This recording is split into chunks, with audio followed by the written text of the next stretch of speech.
Hello, my name is Christian Rodriguez, and I'm the second in negative. And so the legalization of PEDs would in no means be beneficial for collegiate or professional athletes, nor for society as a whole. My advocates' first supporting claim stated that legalizing PEDs makes the sport safer for athletes since we can regulate the drug more efficiently, reducing the health risk. And now, even though there could be regulations on perhaps the amount of consumption an athlete may take or the types of drugs they can take, but what's the likelihood that athletes will actually stick to these regulations? Because athletes are going to want more and more of the drugs, because not only will they become addicted, but after legalization were to occur, and most athletes are on PEDs, and the competition will balance out again. And like before, they're all going to want an advantage. So it will become a test of who can take the most amount of drugs, and there could be regulations, but at the same time there's routes around the regulations, as you can see now the way it is. But the difference is that if it were to be legalized, and there'd be almost nearly every athlete would be doing this, so there'd be a lot more athletes getting harmed by these effects. Now, will legalizing bring out the maximum potential in sports? Yeah, perhaps the sports will have faster times and new records, but how long will these athletes be able to keep up the drug intake, and how long will athletes be able to withstand the harmful effects of the drugs? So perhaps the use of drugs will improve the records for a bit, but eventually many athletes will begin to crumble. And is this really going to be what the people want to see? Through history, we have seen that people don't like when people use PEDs, because many would agree that it is unnatural and ruins the sport. People like to see people pushing their own bodies to their natural limits, not people who artificially alter their bodies for a significant boost in strength that could be reached in any other way. Because, for example, steroids, it can enhance your performance it can make you stronger by about 30%, and in no means can anything else increase that so quickly without the use of drugs. It's the only way. And so,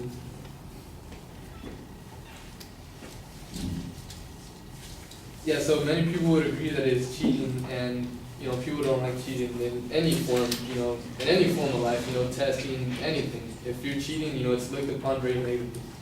And an example, Sammy Sosa, a Dominican baseball player who played professionally here in the U.S., statistically he was ranked as one of the best baseball players. And in 1998, he was in the run for most home runs in a single season.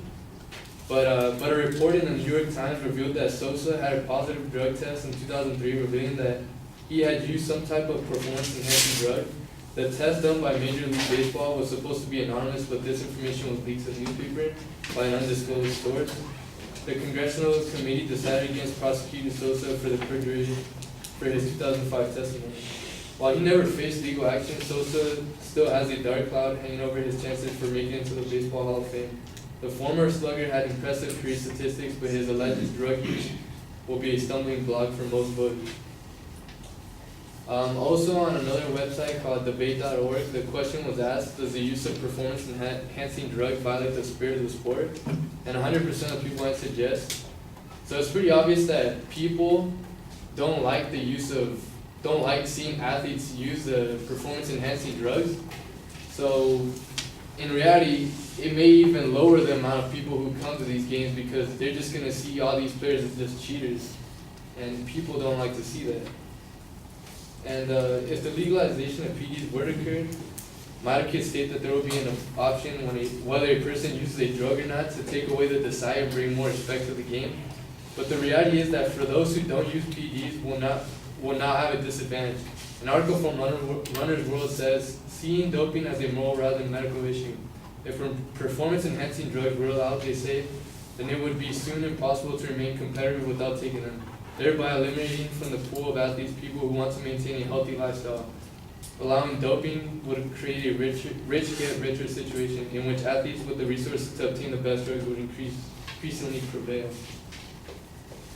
Now also, it's apparent that PEDs are very bad health-wise.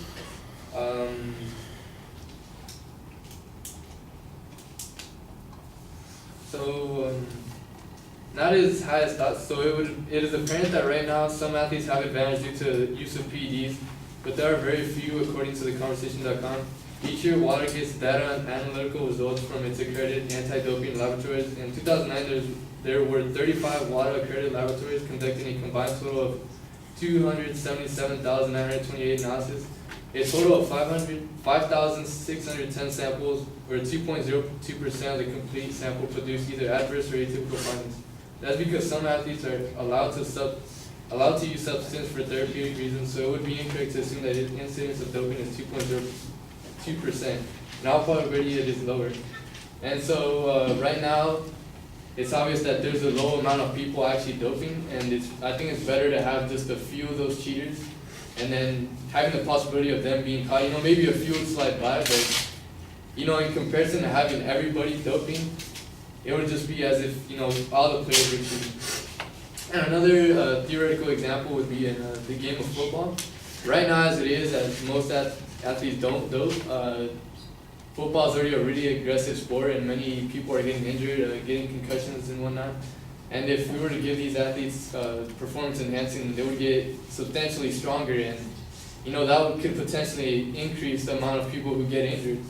And especially in collegiate football, if there's too many athletes getting injured, perhaps these teams aren't going to be able to afford the insurance, and so perhaps in the future the existence of these sports may disappear. Yeah, is that my time? No.